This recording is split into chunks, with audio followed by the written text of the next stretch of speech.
layer theory का based on the concept of boundary layer।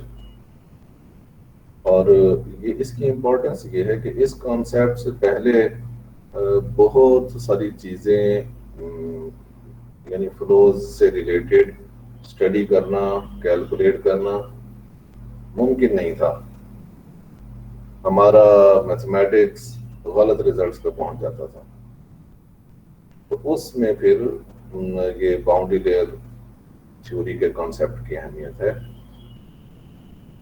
इस concept की बदौलत जो है वो जो काम नहीं हो सकते थे, फिर इसके लिए पहली बात एक नया मैथमेटिक्स डेवलप किया गया, कुछ फंडामेंटल बेसिस डेवलप की गई जिसकी बुनियाद पे फ्लोज को डील करना मुमकिन हुआ और करेक्ट सॉल्यूशन हासिल हुए। तो ये कॉन्सेप्ट है क्या? बुनियादी तौर पे कॉन्सेप्ट बहुत सिंपल है, लेकिन इसकी डिस्कवरी में बहुत टाइम लगा। हाल तो ये जो है ना, जब अगर मैं ये कोर्स पढ़ाऊँ एमएस में तो मैं फिर इसको शो करता हूँ कि ये तो जो है ना एमएससी वाली चीज़ों में भी ये कॉन्सेप्ट मौजूद था, तो यहाँ पे भी मौजूद है कि, लेकिन उस वक्त जब ये नहीं रिकॉग्नाइज्ड हुआ था तब तक चीज़ें स्टक हुई हुई थी। तो कि ये कॉन्सेप्ट वहाँ पे डिफरेंट फ्लोज में ऑब्जर्व किया जा सकता था, लेकिन बस वो बात है जो आंख हो जल पहाड़ हो जल वाली बात है कि जब नहीं रियलाइज किया तो नहीं इम्प्लीमेंट हुआ, जब किसी ने रियलाइज कर दिया और फिर इम्प्लीमेंट किया तो चीज़ें सही हो गई। इस कंसेप्ट से पहले मैं आपको ये दो चीज़ें आपके सामने रखता हूँ।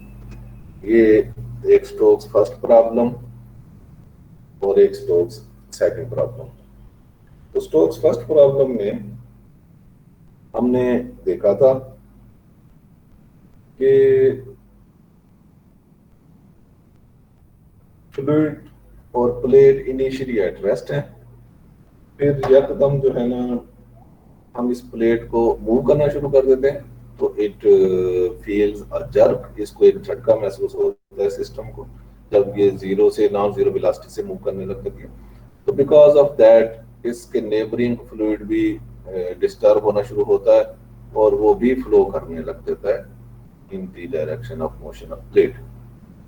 और वो जो उसकी मोशन है close to the plate, fluid की मोशन ज्यादा है। जैसे जैसे हम प्लेट से दूर जाते जाते हैं तो फ्लूइड की मोशन वीक होती जाती है और टिल सर्टन हाइट ये पहुंच सकती है और उससे ऊपर जाएं तो फ्लूइड इज एट रेस्ट। इसी तरह से ये वाला था स्टोक सेकंड प्रॉब्लम में भी, यहाँ भी ये प्लेट ऑसिलेट करती है तो इसकी भी ऑसिलेशंस की बदौलत इसमें फ्लो डेवलप होता है, फ्लक्चुएटिंग फ्लो, कभी फॉरवर्ड फ्लो कहीं रिवर्स फ्लो। तो वो भी उसका फिनोमेना भी यही है, जैसे हम अवे फ्रॉम द प्लेट जाते हैं the flow becomes weaken and weaken और at certain height it dies out gradually. तो ये जो फिनोमेना है ये इन फ्लोज में मौजूद है।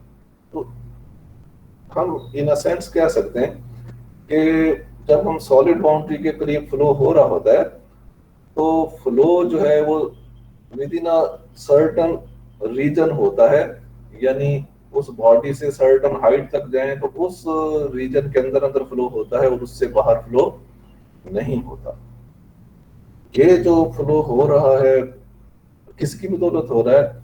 ये प्लेट की मोशन जो है फ्लूइड में इंड्यूस हो चुकी है बिकॉज ऑफ व्हाट? आपको मालूम है कि ये because of the presence of fluid viscosity ये पेनिट्रेट की है। अगर फ्लूइड की विस्कोसिटी ना हो तो ये प्लेट की मोशन फ्लूइड में पेनिट्रेट नहीं कर सकती। तो यूं कहा जा सकता है कि जो विस्कोसिटी, ये जो फ्लो है this is effect of viscosity. Fluid तो विस्कस है सारे का सारा, लेकिन इस रीजन में जहां तक फ्लूइड की मोशन प्लेट की मोशन पेनिट्रेट की है उस रीजन तक हम कहते हैं the effects of viscosity are prominent, they are playing effect, viscosity is playing its role, and outside that region viscosity तो मौजूद है लेकिन उसने अपना रोल प्ले नहीं किया। तो यहाँ पे विस्कोसिटी के इफेक्ट सिग्निफिकेंट है जो नजर आ रहे हैं और यहाँ पे नहीं नजर आ रहे हैं। तो हमेशा इस तरह के एक्सटर्नल फ्लोज जो हैं ओवर सॉलिड बाउंड्रीज, उस फ्लो डोमेन को पूरी, यहाँ पे आपको याद है इसकी बाउंड्री कंडीशन देखें, वाई जीरो से इंफिनिटी तक है। हमारी डोमेन एक्चुअली जीरो से लेके इंफिनिटी तक है, फार अवे तक है। लेकिन यू नो कि ये जो मोशन है ये टिल सर्टेन हाइट तक ही पहुंच पाती है, तो इसी रीजन में फ्लो मौजूद रहता है, उससे आउटसाइड फ्लो नहीं होता। तो इसका मतलब ये हुआ कि हम इस फ्लो डोमेन को दो हिस्सों में तकसीम कर सकते हैं, a thin region, a narrow region close to the boundary where the effects of viscosity are prominent, and the other region away from the plate where the effects of viscosity are not prominent. ठीक, तो इन दो, हमेशा हम इस तरह के external flows को दो रीजन में डिवाइड कर सकते हैं उसकी फ्लो डोमेन को।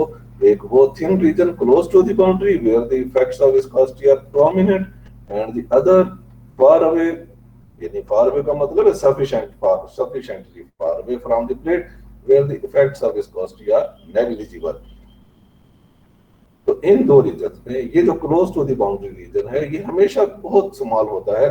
जैसे हम एरोप्लेन उड़ के जा रहे हैं ना हवा में, तो ऊपर तक कितनी दूर तक एयर मौजूद है, तो वो हमारी डोमेन है। लेकिन उसकी एरोप्लेन की वजह से जो डिस्टरबेंस है, ये यानी हमारे ऊपर से जहाज उड़ के जाता है, यहाँ पे जब एयरपोर्ट था तो बहुत यहाँ से परवाजें जाती थी तो नीचे से ज्यादा ऊंचा नहीं होता था, लेकिन फिर भी उसके वजह से जो फ्लो डेवलप होता था एयर में, हम तक नहीं पहुंचता था, वो कहीं रुक जाता था। यानी पूरी आप स्पेस को देखें और उसमें ये देखेंगे ये एरोप्लेन के गिर्द कितना एक रीजन है जिसमें उसके डिस्टरबेंस मौजूद है, तो वो पूरी डोमेन के मुकाबले में बहुत ही नैरो रीजन कहलाएगा। तो इसलिए कहते हैं a narrow region, a thin region close to the boundary where the effects are prominent, that is called boundary layer. तो उस रीजन को हम बाउंड्री लेयर कहते हैं। तो इन दोनों फ्लोज में बाउंड्री लेयर मौजूद है। यहाँ पे देखें, ये जो स्टोक्स फर्स्ट प्रॉब्लम था, मैं इसका आपको ग्राफ दिखाता हूँ। ये हमने ग्राफ ड्रॉ किया था, आप देखते हैं ईटा इंफिनिटी तक जाता है, लेकिन अब आप अगर न्यूमेरिकली कैलकुलेट करें ना कि आपके पास यू बार मौजूद है, आप ईटा की मुख्तलिफ वैल्यूज डाल के देखते रहे कि ये जीरो के करीब, मिसाल के तौर पे 0.001 कब हो जाता है, तो आप देखेंगे क्या पता ईटा 4-5 पे जाके ये काम हो जाए। हमारा ईटा तो इंफिनिटी तक है, तो लिहाजा यहाँ से नजर आ रहा है कि ईटा 0 से लेके 4 या 5 तक, 5 तक कह दें से, तो 0 to 5 जो है, this is the boundary layer region, and away and outside this region, यानी 5 से ऊपर वेलोसिटी है ही नहीं, वेलोसिटी नेग्लिजिबल है, तो इसका मतलब विस्कोसिटी के इफेक्ट्स नेग्लिजिबल है। तो ये थिन रीजन जो है, this is called boundary layer reason.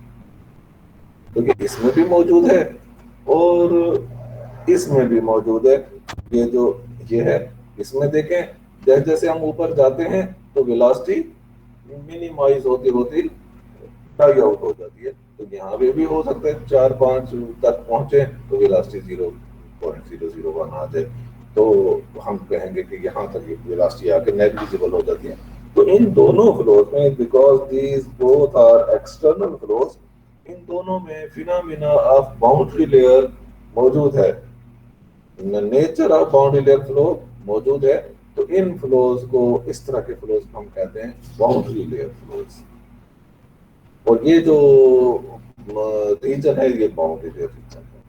ठीक है, अच्छा यहाँ तक तो हमने रिकॉग्नाइज कर लिया। तो भाई इंपॉर्टेंस क्या हुई, अब ये कॉन्सेप्ट ऑफ बाउंड्री लेयर हमने यहाँ पे बता दिया, जो मैंने आपको बातें बताई है ये वही है। This is a 2 dimensional flow. किस तरह 2 डायमेंशनल है, इस ज्योमेट्री पे पहले फोकस करें, इसके मुकाबले में देखें स्टोक्स फर्स्ट प्रॉब्लम के मुकाबले में। स्टोक्स फर्स्ट प्रॉब्लम में फ्लैट प्लेट मौजूद है which is extended from -infinity to infinity है, और देखिए यहाँ पे 0 है इसका, इसका एज नहीं हमें नजर आ रहा ना कहीं भी, इसको इनफाइनाइट प्लेट क्या है। इस ज्योमेट्री में लेक्चर 28 में यहाँ पे हमने जो प्लेट रखी है वो यहाँ से शुरू होकर इधर जा रही है। यहाँ पे जो स्ट्रोक्स फर्स्ट प्रॉब्लम में थी, तो यहाँ पे हमें नहीं पता कहाँ से शुरू हो रही है, माइनस इन्फिनिटी से शुरू हो रही है और प्लस इन्फिनिटी तक जा रही है। So we do not encounter the edges of this plate. But in this case, this plate is semi-infinite. Zero से स्टार्ट हो गया इन्फिनिटी तक जा रही है, वो माइनस इन्फिनिटी से इन्फिनिटी थी, this is from zero to infinity. This is a semi infinite flat plate. इसका एज यहाँ पर है, जैसे आप पेज नहीं रख रहे सामने तो ये इस तरफ इसका एज हो, और यहाँ पे कुछ भी नहीं है, प्लेट नहीं है ये सारा। तो इधर जो फ्लो आ रहा है एक constant uniform stream of fluid है, तो इसमें ऊपर से नीचे है, नीचे से ऊपर जाए तो फ्लूइड की वेलोसिटी कांस्टेंट ही है। तो इसका मतलब है फ्लूइड की वेलोसिटी यहाँ पे इस रीजन में प्लेट के इनकाउंटर होने से पहले पहले यहाँ पे पीछे फ्लूइड की velocity independent of y and x है।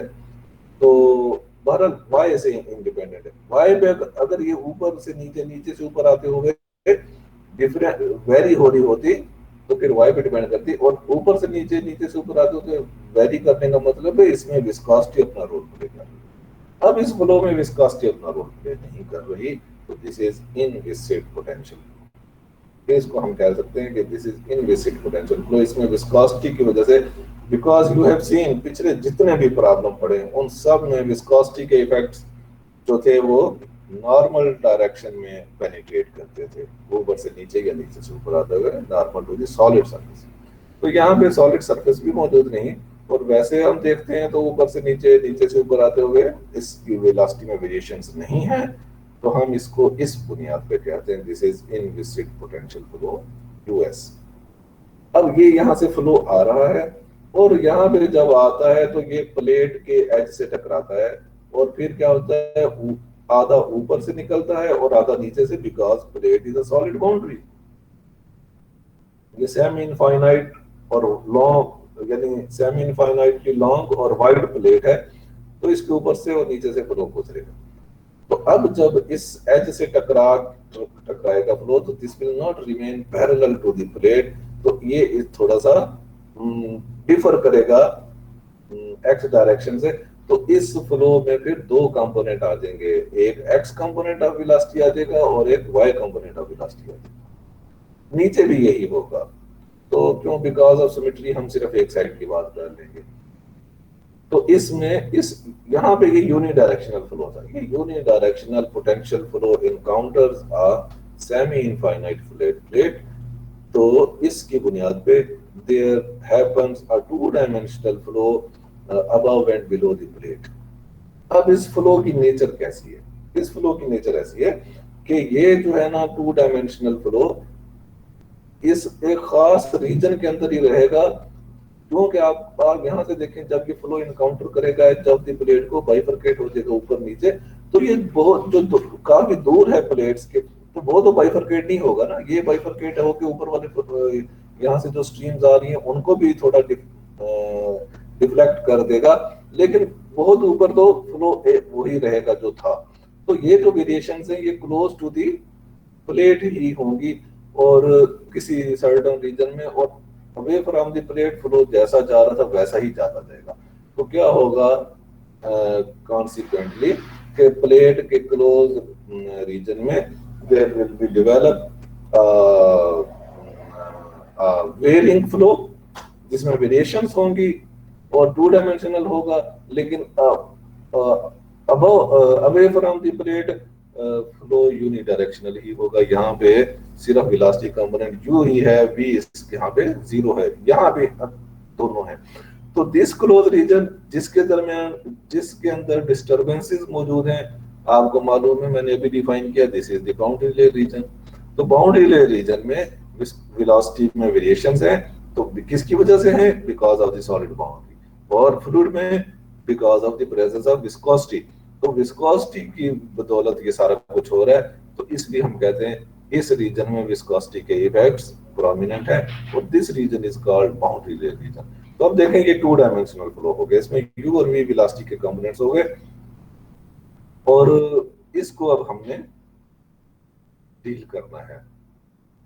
तो ये इसमें लंबी चौड़ी बातें हैं, काफी सारी डिटेल से करने वाली, कि जब इनिशियली लोगों ने इसको बाउंड्री लेयर ये रिकॉग्नाइज कर किए बगैर किया कि भाई ये रीजन इस तरह से है, इस रीजन को छान फटक करनी चाहिए, इसके बगैर किया तो गलत रिजल्ट्स पे पहुंचे। तो इसकी छान फटक ये है कि इस रीजन के अंदर आप देखें, ये जो 2 डायमेंशनल फ्लो यहाँ पे बना है इस एज के इनकाउंटर होने की वजह से, तो मेन फ्लो तो हमारा एक्स डायरेक्शन में था, ये एक उसका एक सेकेंडरी फ्लो हम इसको कह सकते हैं। ये जो वी कंपोनेंट है ये वाई डायरेक्शन में आया, और ये इतना ज्यादा बहरहाल नहीं है। यहाँ पे भी आप देखें तो ये जो वेलोसिटी है ये मेनली हमारी एक्स डायरेक्शन में है वेलोसिटी। तो इस रीजन में हमें ये तयन करना है कि कौन सी चीज मजबूत है, कौन सी वीक है, किसको हमें ज्यादा वैल्यू देनी चाहिए, किसको कम, यानी सबको बराबर नहीं देनी चाहिए। जैसे एक्स वाई कोऑर्डिनेट्स है, इनमें भी हमें इंपॉर्टेंस तय करनी होगी, दोनों की इंपॉर्टेंस एक जैसी नहीं है। इसी तरह से u और v है, इन दोनों में भी हमें इसकी स्ट्रेंथ तय करनी होगी, दोनों की स्ट्रेंथ एक जैसी नहीं है। तो जो u कंपोनेंट ऑफ वेलोसिटी है दिस इज स्ट्रॉन्ग, क्योंकि मेन फ्लो हमारा एक्स डायरेक्शन में है, और v जो है ये एक वीक कंपोनेंट ऑफ वेलोसिटी, क्योंकि h से टकराने के बाद फ्लो बाइफरकेट हुआ, तो ये उसकी वजह से अराइज हुआ। तो बहुत ज्यादा तो बाइफरकेट नहीं हो गया कि y डायरेक्शन में फ्लो चला गया, तो जितनी थोड़ी सी बाइफरकेशन हुई है उसकी वजह से ये डेवलप हुआ। तो this is weak as compare to two. और एक्स और वाई के तनाजुर में देखें तो पिछले जितने भी हमने फ्लोज पढ़े हैं अब तक, उन सब में एक्स का तो नामो निशान ही नहीं था। उसमें फ्लो एक्स डायरेक्शन में था, लेकिन कंटिन्यूटी इक्वेशन कहती थी कि एक्स पे डिपेंड करने की कोई जरूरत नहीं।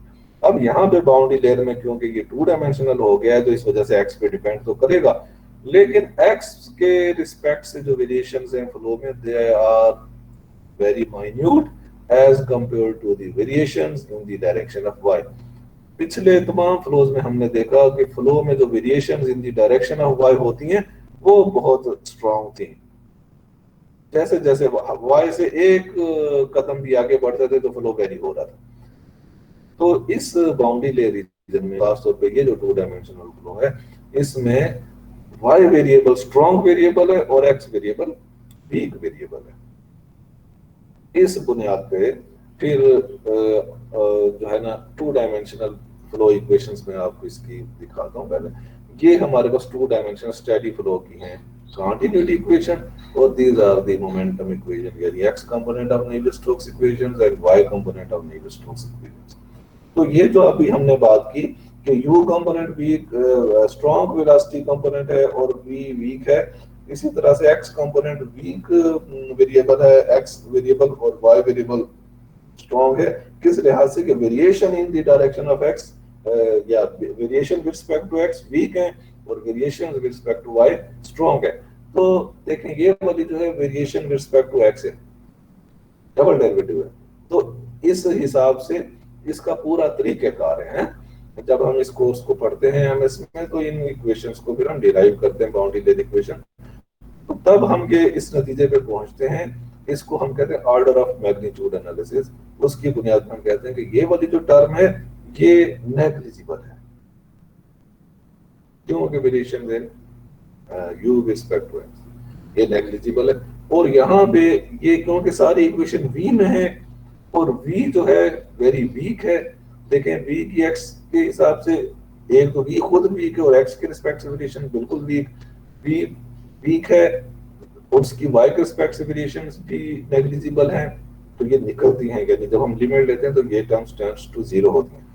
और इसी तरह ये भी, तो इस सेकंड इक्वेशन की तमाम टर्म्स नेग्लिजिबल हो जाती हैं मास वाइज के, और ये क्या देता है partial p by partial y equal to 0। तो अब हम जो क्योंकि लिमिट ले रहे हैं, तो लिमिटिंग केस में हम इसको एक्चुअली ये कहेंगे partial p by partial y approximately equal to 0। तो यूजुअली इक्वेशन इक्वली लिख देते हैं, लेकिन ये हमें अंडरस्टूड होता है कि ये लिमिटिंग सेंस में है। तो इस x कंपोनेंट वाली इक्वेशन में ये वाली टर्म नेग्लेक्ट हो जाती है। तो इस 2 डायमेंशनल फ्लो में जब 3 इक्वेशन थी, तो बाउंड्री लेयर अप्रोक्सीमेशन के बाद सिर्फ 2 इक्वेशंस रह जाती हैं, और वो भी सिंपलीफाई हो जाती है, कंटिन्यूटी और x component of momentum equation, जिसमें से ये टर्म भी चली जाती है। और इस तरह से करने से सिस्टम भी हमारा सिंपलीफाई हो गया, शॉर्ट हो गया, और रिजल्ट्स भी हमें सही मिले।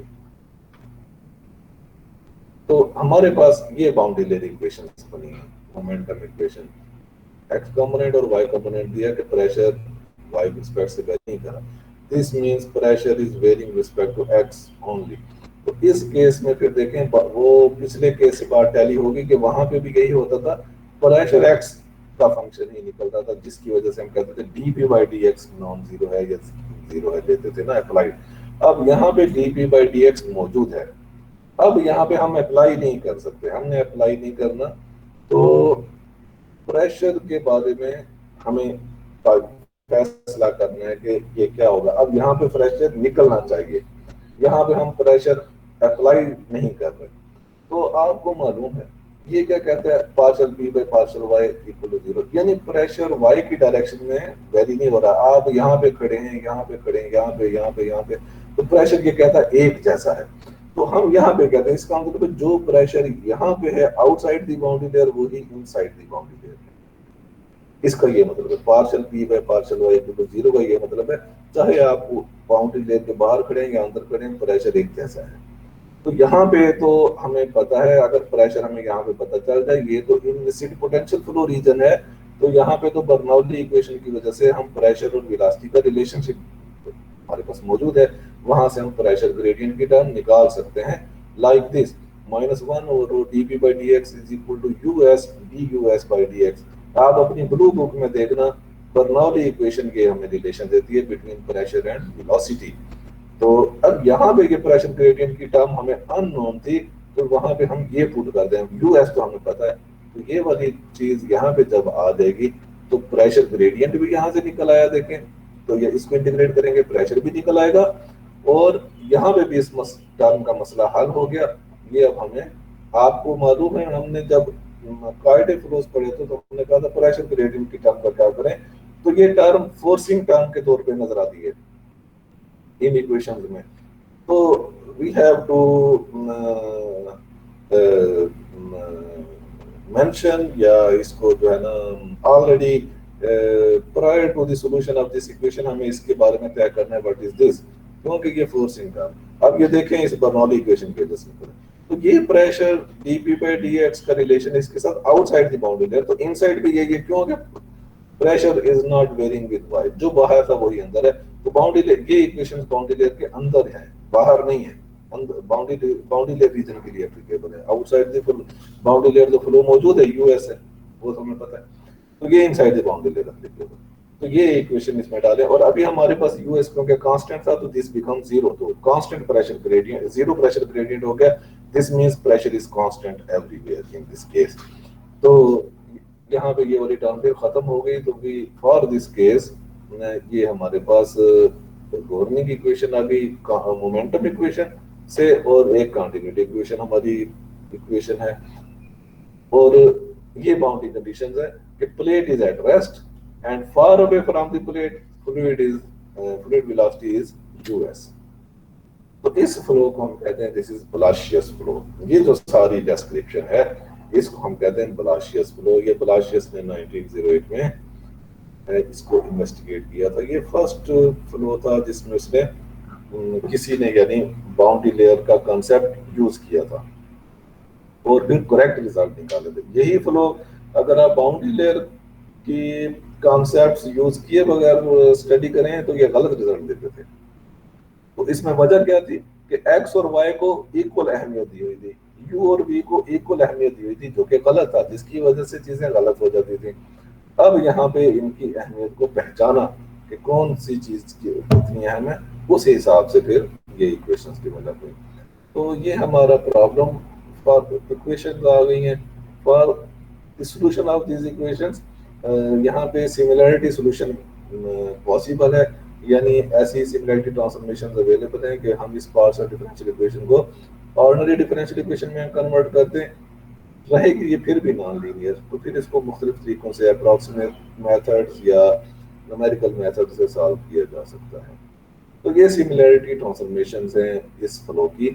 बीटा सिमिलरिटी वेरिएबल है u s potential velocity over u x under root into Y.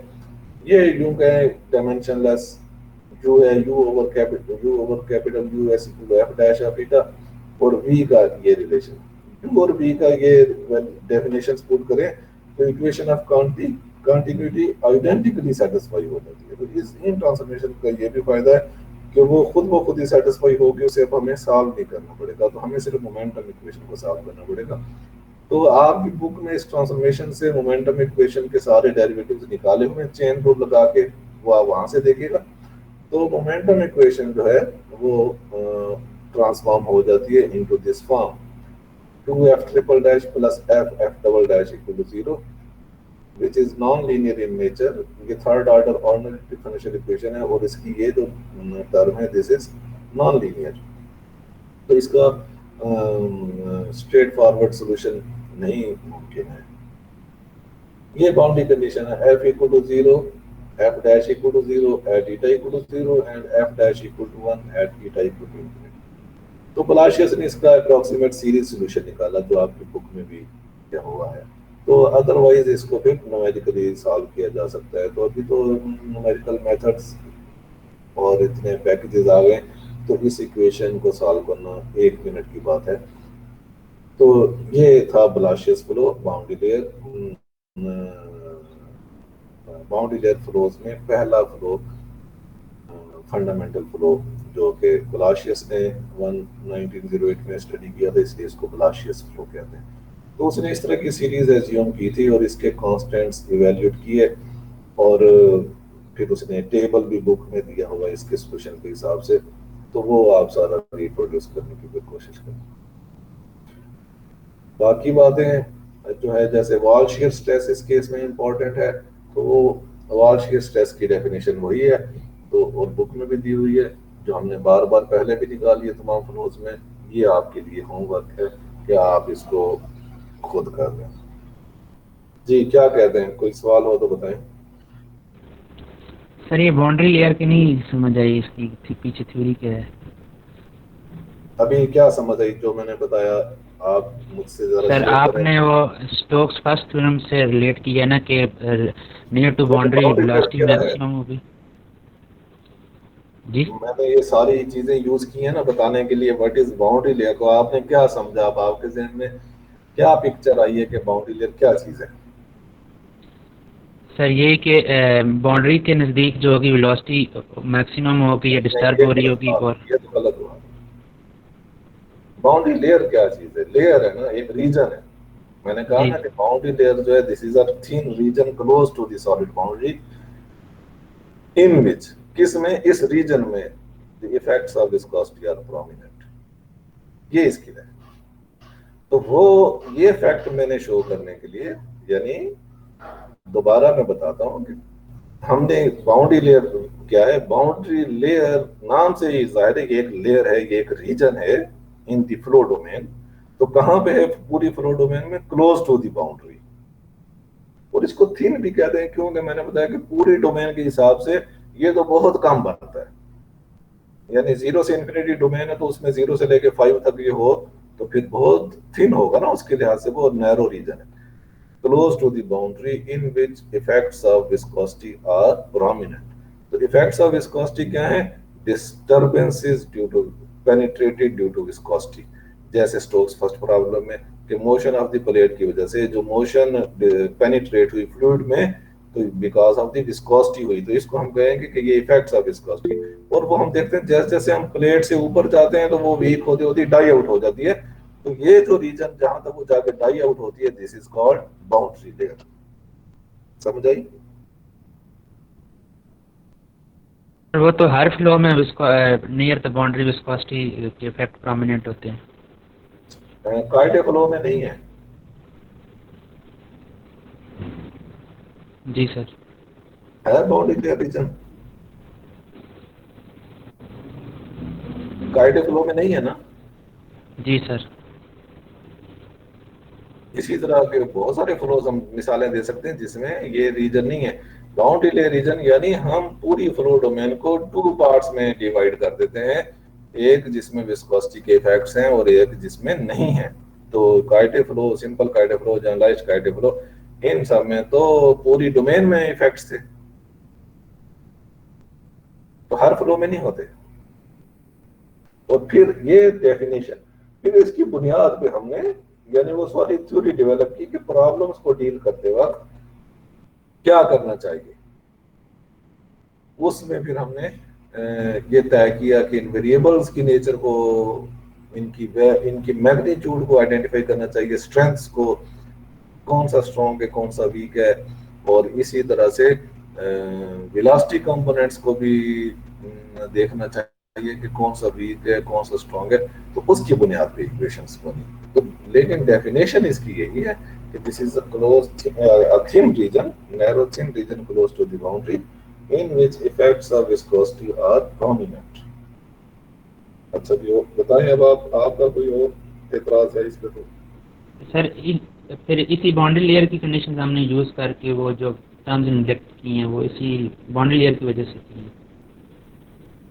जी जी, ये हमने जो है ना यहाँ पे, क्योंकि सिर्फ इसके बारे में आपको डेफिनेशन और बस ये इसके बारे में जरा सा बताना था कि देखें, पूरी वो नहीं बतानी थी। अदरवाइज वो फिर मैथमेटिकली हम सारा कुछ निकाल लेते हैं कि किस की कितनी मैग्नीट्यूड है, कौन सी टर्म स्ट्रॉन्ग है कौन सी वीक है, ये नहीं। वो हम पूरा एक प्रोसीजर करते हैं और फिर इसी कॉन्सेप्ट की बुनियाद पे एक हमारे पास इसमें पैरामीटर बन जाता है। तो ये इस कॉन्सेप्ट जो हमने बताया है, इसी की बुनियाद पे उसकी एक लिमिटिंग वैल्यू आ जाती है। हम कहते हैं इसकी लिमिट मिसाल के तौर पे अप्रोचेस टू इंफिनिटी। तो फिर जो है ना वो जहां जहां पे वो 1/, वो होता है पैरामीटर, तो वहां पे 1/इंफिनिटी की वजह से वो टर्म में नेग्लिजिबल हो जाती है। तो उसका पूरा प्रोसीजर है ये। जी सर, और सर वो जो बर्नौली इक्वेशन हमने यूज की है तो गलत यूज की है सर, वहाँ पे हमने फार अवे द बाउंड्री रखी है ना, तो लेकिन वो तो यूज तो बाउंड्री के नज़दीक भी तो होगी, वहाँ पे तो विस्कोसिटी तो होगा। हाँ, तो मैंने तो बताया नहीं कि प्रेशर ये कहता है, ये देखें मैंने यही तो बताया कि प्रेशर, ये वाली इक्वेशन बताती है कि प्रेशर को कोई मसला नहीं है। देखो प्रेशर वेलोसिटी के ऊपर ही विस्कोसिटी के कंट्रीब्यूशन है। पिछले फ्लोज में भी आपने देखा कि प्रेशर और तरह से बिहेव करता है। वेलोसिटी y पे डिपेंड करती थी तो प्रेशर x पे डिपेंड करता है। यहाँ पे ये वाली इक्वेशन भी यही बताती है, y डायरेक्शन में आप कहीं भी खड़े हो, यानी ऊपर से नीचे है नीचे से ऊपर है, तो प्रेशर वेरी नहीं करेगा। तो मिसाल के तौर पे हम यहाँ खड़े हैं तो हमें प्रेशर का पता है, बिल्कुल हम उसी के नीचे आ जाएं यहाँ पे, तो वही प्रेशर की वैल्यू यहाँ यूज कर लें, कर सकते हैं ना। क्योंकि ऊपर से नीचे आए या नीचे से ऊपर आए, एक ही मुकाम पे खड़े होके एक्स की डायरेक्शन में अभी नहीं जाए आगे पीछे, एक्स फिक्स्ड है। ऊपर नीचे आए तो प्रेशर की वही वैल्यू है। तो इसका मतलब है जो आउटसाइड दी बाउंड्री लेयर है वही इनसाइड दी बाउंड्री लेयर है। तो outside the boundary layer pressure और वेलोसिटी का रिलेशन बर्नौली इक्वेशन है। तो वो अगर हम प्रेशर ग्रेडियंट को वेलोसिटी के साथ रिलेट कर लें तो वही हम इनसाइड भी यूज कर सकते हैं, क्योंकि विद रिस्पेक्ट टू वाई इसमें मसला नहीं है। ये इक्वेशन बताती है, ये फैक्ट हमने यूज किया कि pressure does sir not, viscosity, हाँ हाँ, प्रेशर सिर्फ जो एक्स डायरेक्शन विस्कोसिटी की वजह से चेंज होगा। प्रेशर विस्कोसिटी की वजह से नहीं चेंज हो रहा। देखें ये प्रेशर ग्रेडियंट है और ये है वेलोसिटी। पोटेंशियल फ्लो रीजन में भी तो प्रेशर की यही डिस्ट्रीब्यूशन है ना, तो वहां पे तो विस्कोसिटी है ही नहीं। प्रेशर का विस्कोसिटी के साथ ताल्लुक नहीं है। ठीक। और जी, और सर वो पूछना था, और स्टोक फर्स्ट प्रॉब्लम में हमने सिमिलैरिटी ट्रांसफॉर्मेशन अप्लाई की थी। जी जी, सर वो हम खुद से सपोज करते हैं या उनके पीछे भी कोई रीज़न होती है जो हम सपोज करते हैं ईटा को? और ये इसके बारे में आगे लेक्चर आएगा पूरा, जी सिमिलैरिटी वेरिएबल ट्रांसफॉर्मेशंस के बारे में। वहां पे इसी के हिसाब से बात करेंगे तो सारी बात आपको समझ आ जाएगी। इसका एक और सर वो प्रोसीजर है। जी हाँ जी, इसका प्रोसीजर यानी खुद से नहीं करते, यानी पूरा एक प्रोसीजर है जिसकी वजह से ये निकलती है। और उसमें ये भी हम जज कर सकते हैं कि इस फ्लो के लिए सिमिलैरिटी ट्रांसफॉर्मेशन मौजूद हैं भी या नहीं। ये सारा कुछ मैथमेटिकली हम कर सकते हैं।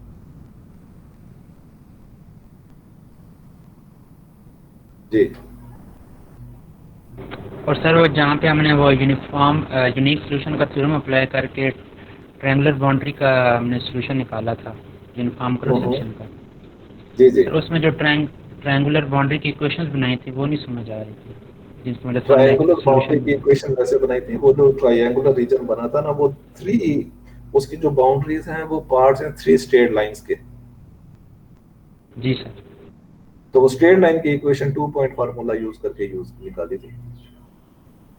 सर 3 लाइंस हैं 3 इक्वेशंस इस तरह। हाँ, तो देखे ना, हर लाइन के ऊपर 2 पॉइंट आ रहे हैं ना, एजेस। जी सर। तो वो 2 पॉइंट्स जो हैं उनको यूज करें और उस लाइन की इक्वेशन निकालें। फिर दूसरी साइड पे चले जाएं, उसके भी दोनों एजेस पे पॉइंट्स हैं, उन दोनों को यूज करें ऑर्डर पेयर्स को, फिर उसकी भी इक्वेशन निकालें। इसी तरह तीसरी पे। और सर वो रेक्टेंगुलर वाला तो नहीं ना करना, वो समझ नहीं आ रहा था।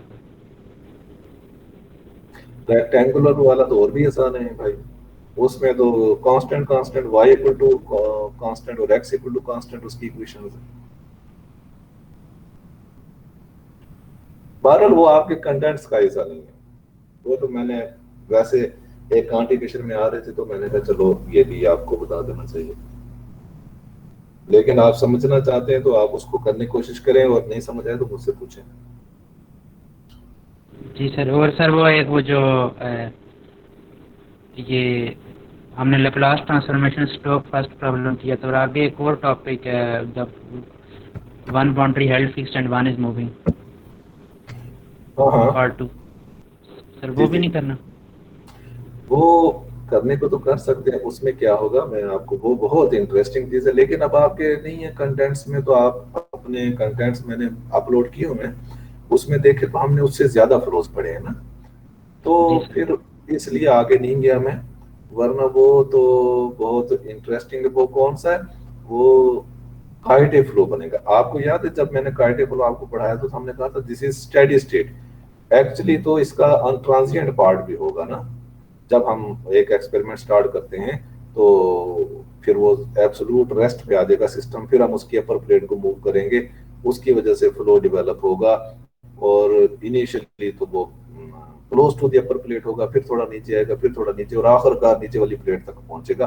तो इसके दौरान 5 सेकंड, 5-10 मिनट या 5 घंटे लगेंगे। तब तो अब जब ये स्टैब्लिश हो जाएगा, इसको हम कहते हैं दिस इज स्टेडी स्टेट। तो हमने जो सोल्यूशन निकाले थे काइटे फ्लो के, they are applicable in this steady state situation.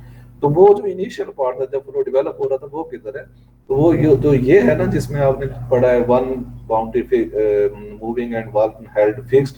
अब इसको जब अनस्टेडी इक्वेशंस यूज करके सॉल्व करेंगे ना, तो इसमें जो स्मॉल टाइम के लिए सॉल्यूशन होगा वो आप देखेंगे ट्रांजिएंट पार्ट होगा। जब आप इसमें लार्ज टाइम सॉल्यूशन देखेंगे तो वो काइटे फ्लो होगा। जी सर। हाँ जी। तो आप अपने इंटरेस्ट के लिए इसे पढ़ें जरूर। तो ठीक है। कुछ भी नहीं है मसला इसमें, थोड़ा सा पढ़ेंगे समझ आ जाएगी। तो इसमें small time solution transient part है, और large time solution, large time पे क्या होता है, स्टेडी स्टेट आ जाती है, तो वो काइटे फ्लो होगा। इसी तरह पाइप के फ्लो में भी स्टार्टिंग फ्लो इन पाइप जो है, उसमें भी जो स्मॉल टाइम सॉल्यूशन होगा वो जो है ना पाइसले फ्लो का ट्रांजिएंट पार्ट होगा, और जो इसका लास्ट टाइम सॉल्यूशन होगा वो पाइसले फ्लो होगा, Hagen Poiseuille flow, steady state part. तो ये बड़ी इंटरेस्टिंग चीज है। तो अब आपके कंटेंट्स में नहीं है तो फिर मैंने इसको नहीं इसमें डाला हुआ, क्योंकि हमने बाकी चीजें भी कवर करनी। जी सर। वो असाइनमेंट में आपने गिवन किया बताना इसलिए। हाँ हाँ, बस यही बात है। और जी,